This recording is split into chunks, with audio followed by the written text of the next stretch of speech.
Olá, muito boa tarde para você que está com a gente ao vivo aqui no Estadão. Tá tudo bem com você? Segunda-feira, 1º de outubro de 2018, começando mais um mês, começando mais uma semana. Estamos ao vivo aqui com o Estadão às 5 com as principais notícias do dia, numa semana crucial, a 6 dias da realização do primeiro turno das eleições, onde que muitos brasileiros vão às urnas, milhões e milhões, votar para presidente, governador, senador, deputado federal e deputado estadual. E você acompanha todas as notícias e a cobertura completa aqui no Estadão, incluindo aqui na TV Estadão. Estadão às 5 sempre conta com os nossos jornalistas especializados aqui da redação para comentar os principais fatos do dia. Quem está comigo hoje no estúdio é José Neumann Pinto. Olá, Neumann, tudo bem com você? Boa tarde, Emanuel Bonfim, boa tarde para você que está nos acompanhando. Hoje é um dia quente. Tem bomba aí. Exato, você usou o termo corretíssimo, Neumann. Tem bomba por aí. A semana já começa bastante agitada e a gente já vai para a principal notícia dessa segunda-feira, envolvendo o ex-ministro Antônio Palocci. O juiz federal Sérgio Moro levantou sigilo sobre um dos termos de colaboração premiada de Antônio Palocci, ou seja, é parte de toda a delação do Palocci. Ele, só lembrando, foi ex-ministro dos governos Lula e Dilma. No seu primeiro anexo de delação premiada, Palocci detalha o suposto loteamento de cargos na Petrobras em troca de financiamento para campanhas petistas. Ele disse que o Lula sabia desde 2007, do esquema na Petrobras. A gente separou alguns trechos, diz aqui: em fevereiro de 2007, logo após sua reeleição, Luiz Inácio Lula da Silva convocou o colaborador, à época deputado federal, ao Palácio do Alvorada, em ambiente reservado no primeiro andar, para, bastante irritado, dizer que havia tido ciência de que os diretores da Petrobras, Renato Duque e Paulo Roberto Costa, estavam envolvidos em diversos crimes no âmbito das suas diretorias. Ainda segundo o ex-ministro, Lula indagou desse interlocutor, se aquilo era verdade, tendo respondido afirmativamente. E segue a delação do Palocci, que Lula então indagou ao colaborador quem era a pessoa responsável pela nomeação dos diretores, que o colaborador afirmou que era o próprio Luiz Inácio Lula da Silva o responsável pelas nomeações, que também relembrou a Luiz Inácio Lula da Silva que ambos os diretores estavam agindo de acordo com parâmetros que já tinham sido definidos pelo próprio PT e pelo Partido Progressista, o PP.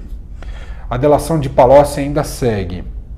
Acredita que Lula agiu daquela forma porque as práticas ilícitas dos diretores da estatal tinham chegado aos seus ouvidos e ele queria saber qual era a dimensão dos crimes, bem como sua extensão e também se o colaborador aceitaria a sua versão de que não sabia das práticas ilícitas que eram cometidas em ambas as diretorias. Uma espécie de teste de versão, de defesa, com um interlocutor, no caso o colaborador, que essa prática empregada por Lula era muito comum, segundo Palocci. Ainda tem outros trechos que já estão disponíveis para você no Estadão. Ele fala, por exemplo, que as campanhas do PT nas últimas eleições custaram o dobro daquilo que foi declarado ao TSE. A de Dilma, por exemplo, custou, segundo Palocci, não os 350 milhões declarados ao TSE, mas sim 800 milhões, mais do que o dobro.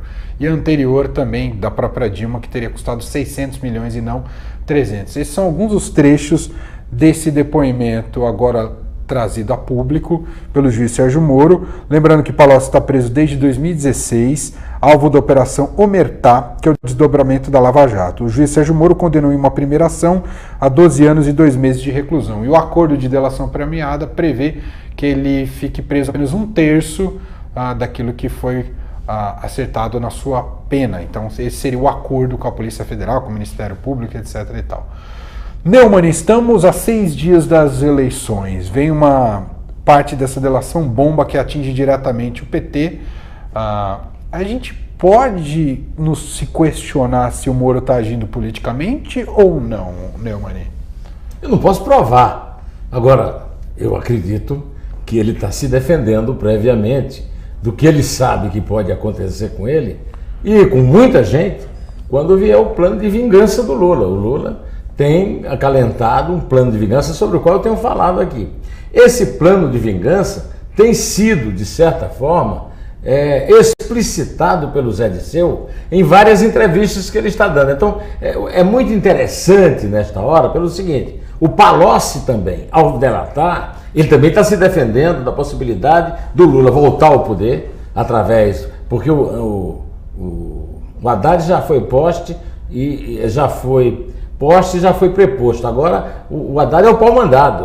O Haddad é um simples pau-mandado do Lula. Caso o Haddad ganha, vai soltar o Lula em conluio com o Dias Toffoli, petista na presidência do Supremo, e dos seus outros ministros do Supremo, para realizarem um plano que o Disseu chamou de tomar o poder. E mais, sem eleição. E mais, os próprios amigos e protetores que soltaram o Disseu vão ser maltratados nesse plano, porque ele já disse que, ele disse para um site chamado 180, lá no Piauí, que o Supremo vai mudar até de nome, que esse negócio de Supremo vai acabar e vai ser só a Corte de Justiça. Então, o que é que eu vejo? Eu vejo assim: em primeiro lugar, tem o passado, que é o Palocci.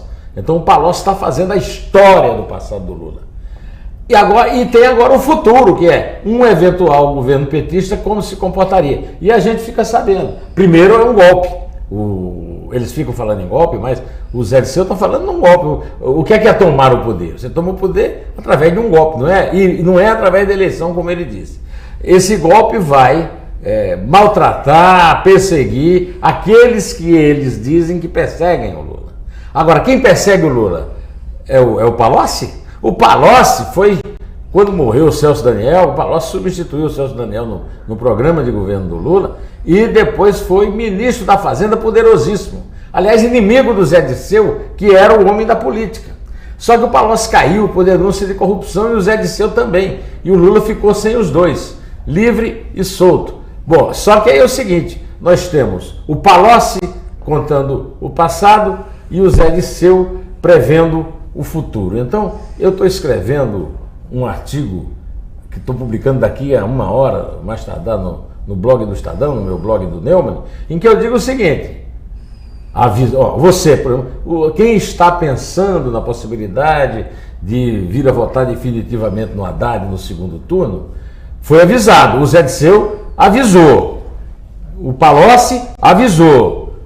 Se você vai seguir, é um problema seu. Agora, avisado você foi. Estou dizendo isso em torno dessas coisas de, olha, o Bolsonaro é muito radical e tal. Tudo bem, eu concordo que o Bolsonaro é radical. Só que é o seguinte: matéria de desestabilização institucional, preste atenção na edição brilhante que o Estadão vai dar amanhã sobre já está no portal, e amanhã no jornal, matéria do Vassalo, do Luiz Vassalo, do Ricardo Brant, Fausto Macedo, e do próprio Fausto Macedo e da Júlia, né, da Júlia Afonso. Então, essa matéria já te dá toda... E acompanhe, inclusive está no site BR18, uma matéria da Vera Magalhães, em que ela conta a aflição total na campanha do Haddad em relação a essas pílulas do futuro que o Zé Disseu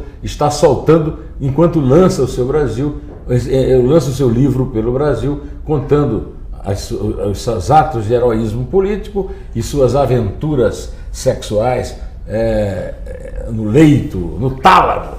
Então é isso aí, a coisa... eu não diria para você que o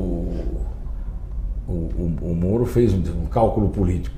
Eu posso dizer que ele está exercendo o legítimo dinheiro da autoproteção. Porque a vingança vem. Se o PT ganhar a eleição, vem vingança aí, e ele é protagonista dela. Ô Neumann, eu queria até trazer alguns outros trechos, né? A gente falou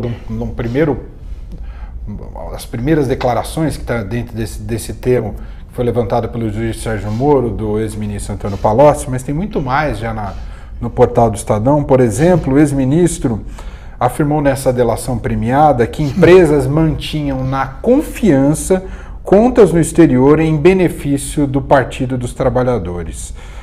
Palocci afirmou que as contas dos partidos podem ter sido regularmente prestadas e aprovadas e ainda assim possuírem origem ilícita, e que os grandes arrecadores do PT foram Delúbio Soares, Paulo Ferreira e João Vacari.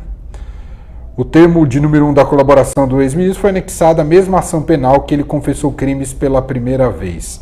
Então ele fala, por exemplo, dessas contas no exterior.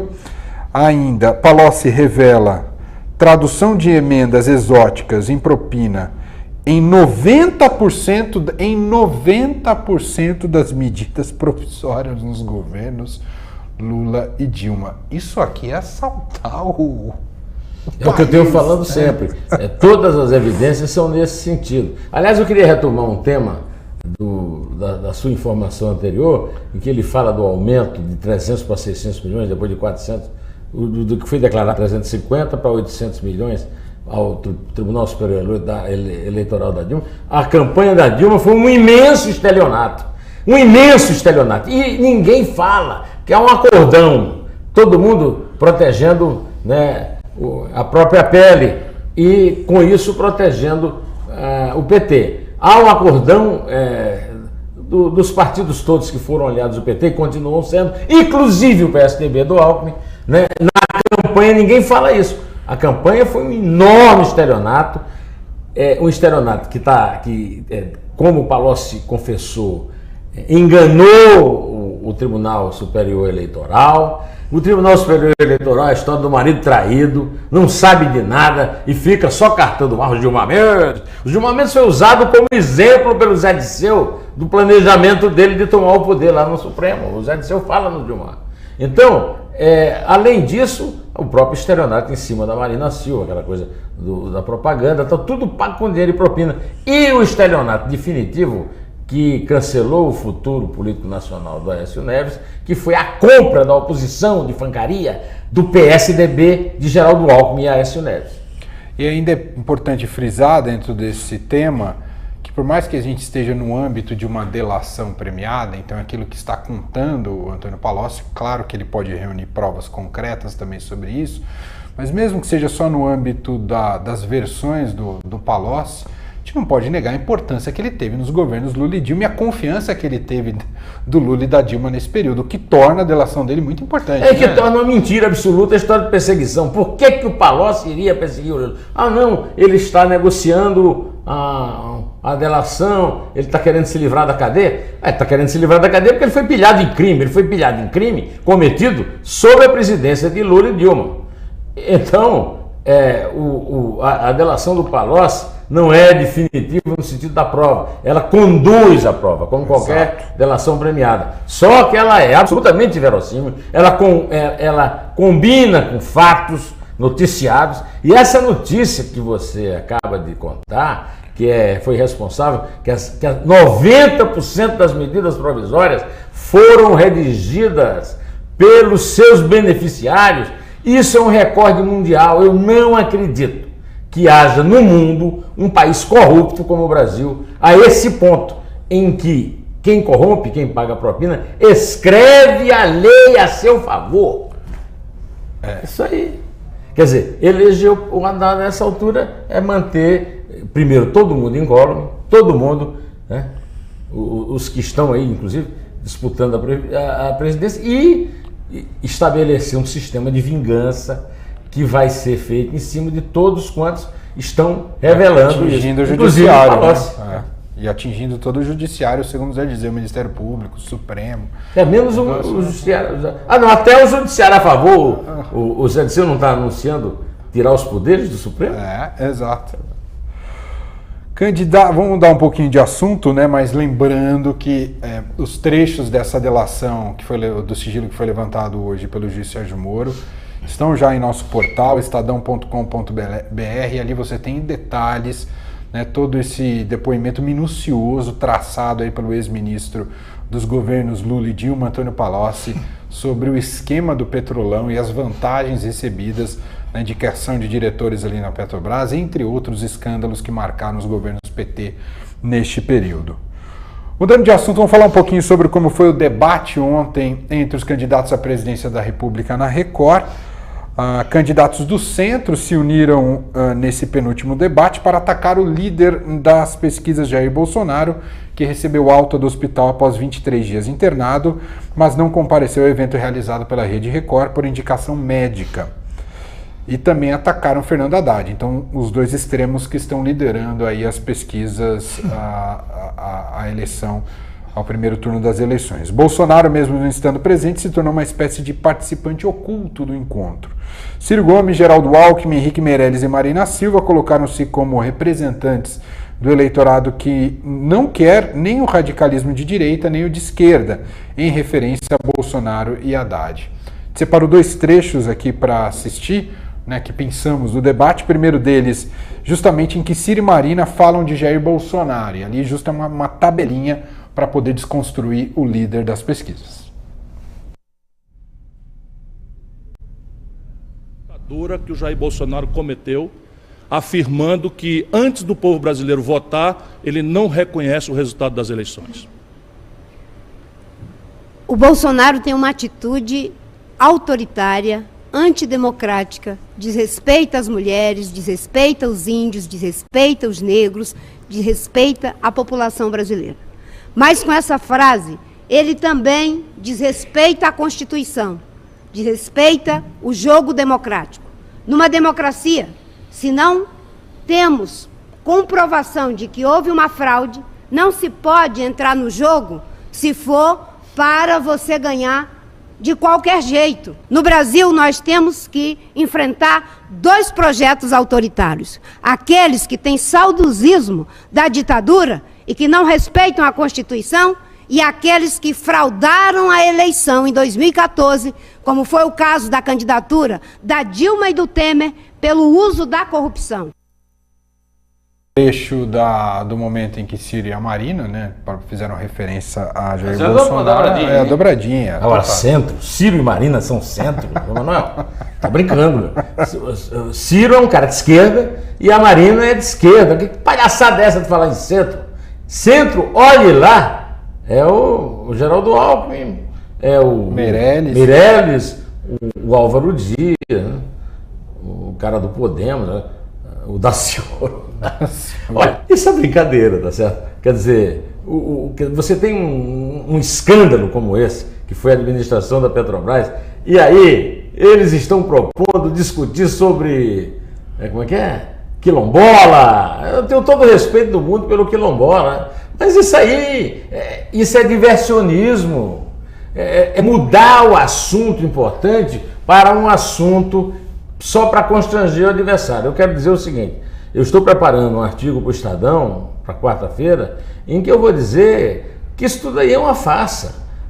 A luta eleitoral no dia 7 será uma luta entre o pau-bandado do Lula e aquele que aparece como um justiceiro. Aí você vai dizer, não, mas o Bolsonaro é um justiceiro fajuto, ele era do baixo clero. É tudo verdade. Ele não foi chamado lá, ele não está no meio daí dos que pegaram propina porque ele era desimportante e não foi chamado. Pode ser verdade. Agora, a verdade é essa. Hoje, existe uma luta eleitoral entre o Lula e o anti-Lula. O Lula é Haddad mesmo e o anti-Lula, o que tem um passado de anti-Lula e que está funcionando como anti-Lula é o Bolsonaro. Não estou defendendo nenhuma dessas declarações estúpidas dele, não vejo nenhum motivo para defendê-lo. Agora, a verdade que eu sinto na rua, que eu ouço ouvindo as pessoas, é que ele não vai ter essa votação toda, porque esse povo que vai votar nele é a favor da ditadura militar ou de um golpe de direita. Não, é porque ele realmente encarna o anti-Lula. Não vai me dizer que o Geraldo Alckmin encara, né? Encarna. A gente separou outro trecho, né? O Fernando Haddad, nesse debate, ele evitou bater no Bolsonaro, porque a estratégia do PT é enfrentar o candidato Jair Bolsonaro no segundo turno. Um é favorável, quer dizer, um é cabo eleitoral do outro, como bem disse a Marina.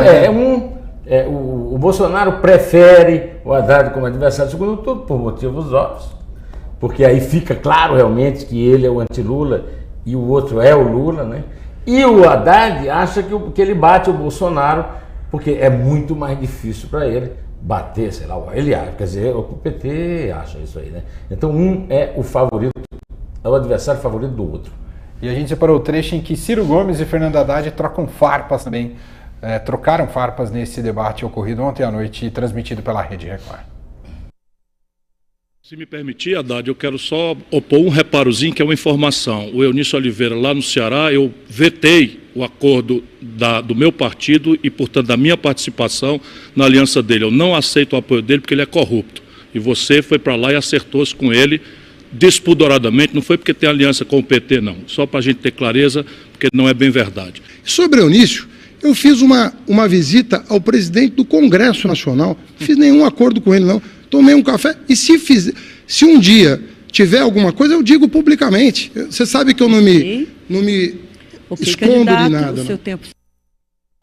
O candidato Fernando Haddad do PT ficou bastante desconfortável em vários momentos do debate. E o Ciro foi muito inteligente, não sei se o Neumann concorda, quando pergunta para demonstrar que os polos são um tanto antidemocráticos nas suas propostas de futuro para o país, quando questionou Haddad sobre a tal da constituinte que o PT coloca no seu plano de governo. Haddad não soube explicar ali, né, Neumann? O Haddad foi muito mal, parecia muito nervoso, tem todos os motivos para estar nervoso. Eu só quero esclarecer uma coisa, não deve ser preocupação para o Haddad e para o PT o crescimento da rejeição dele. A rejeição do candidato favorito sempre cresce. A rejeição, ela cresce de acordo com a preferência. Os candidatos preferidos são sempre os mais rejeitados. Essa é a lógica da eleição em 2 turnos. Aí o que for menos rejeitado é o que ganha. É isso, muito bem explicado. Explicação matemática, né? Matemática. Eu sempre fui ruim em matemática, mas essa aí é lógica, que eu tive um excelente professor de lógica, o padre Bernardo, no seminário Redentorista Santos Anjos de Campina Grande.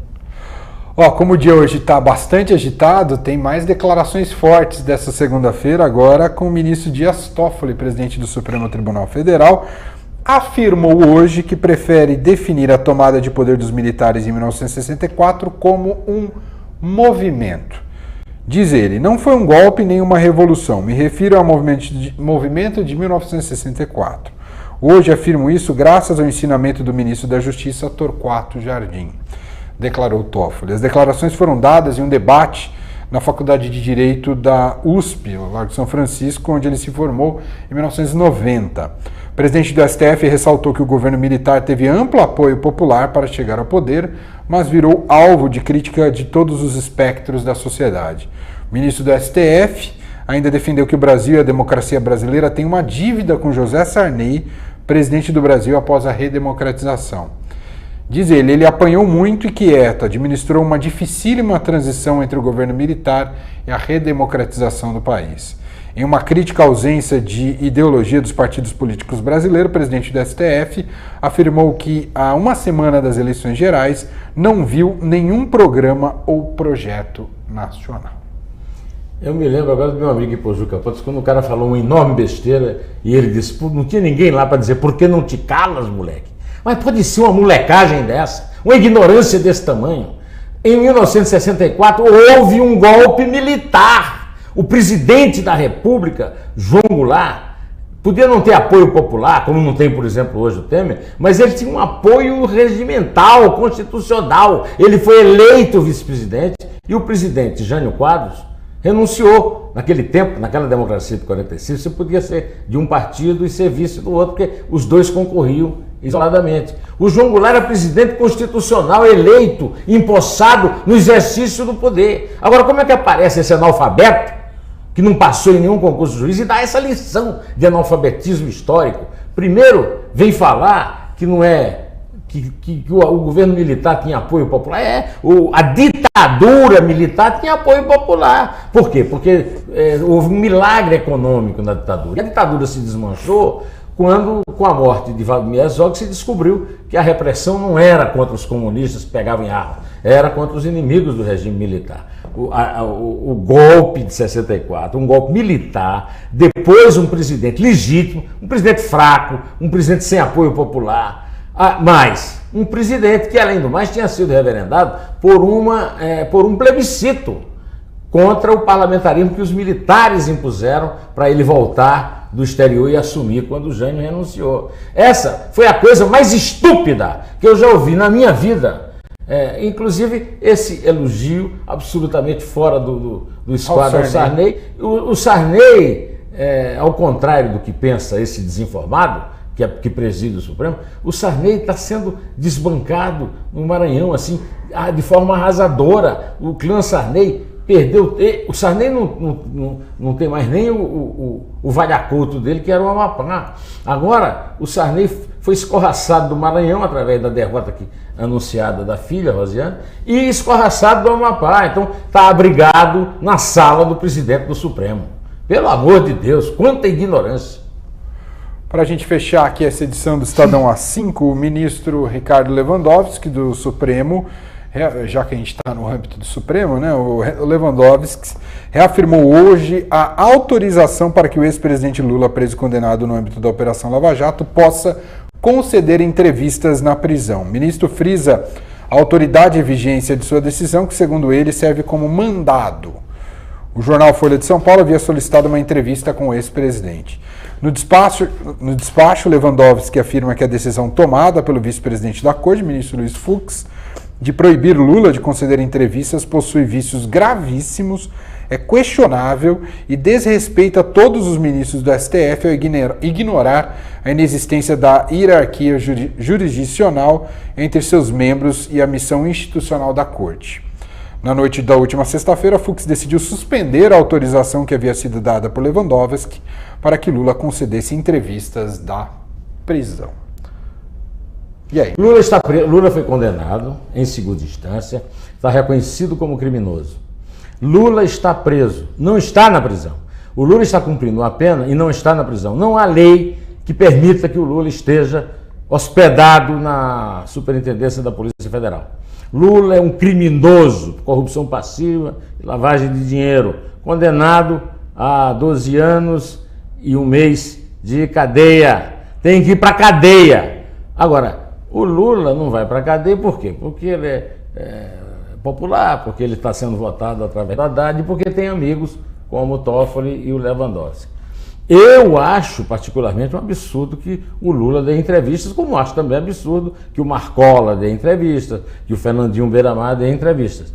Mas acho mais absurdo o seguinte, o Lula não está preso, o Lula está numa cela de Estado-Maior na Superintendência da Polícia Federal, né? Como acho também que absurdo maior do que autorizar uma entrevista do Lula é o Lewandowski ter feito a rasura no artigo 52 da Constituição que permite que a Dilma esteja disputando com favoritismo o Senado em Minas.